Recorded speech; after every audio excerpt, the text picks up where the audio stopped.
அறிவேன் ராமா. சூழ்நிலை கைதியாக நீ குழம்பி இருக்கிறாய். முன்னோர்களின் இந்த வழிபாட்டால் என் தம்பி பரதன் என் கடமையை நிறைவுபடுத்திவிட்டான். மகன் தன் பெற்றவர்களை பெருமை கொள்ளும் வகையில் நடந்து கொள்ளவில்லை. அவனுடைய வாழ்க்கை முழுமையடையாது. முழுமையடையாத அந்த வாழ்க்கையை முழுமையாக்குவதற்கு தங்களுக்கு மறுமணம் அவசியமாகிறது.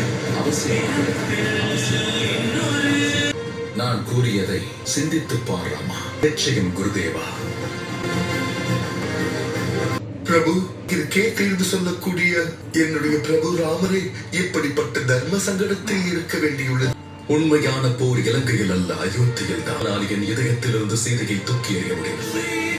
இன்று நான் மறுமணம் செய்து கொண்டால் சமுதாயம் முழுவதும் இதை சரியான வழியாக நினைத்து பெண்களுக்கு எதிராக அநீதி இழைப்பார்கள். என்றால் தாய் சீதை திரும்பி வர ஒரு வாய்ப்பு அடையுங்களேன். இப்பொழுது அதற்கான பலன் தங்களுக்கு கிடைக்க வேண்டும். தாயை இப்பொழுதும் அழைத்து வர முடியாதா? நாம் செய்யும் சிறிய தவறு என் தீப்பொறியை அதிகமாக்கிவிடும். என்னுடைய விரதம் மற்றும் தவத்திலிருந்து நான் பின்வாங்க இயலாத அனுமான். என் சீதையும் என் குழந்தையும் அயோத்திக்கு திரும்ப முடியாது.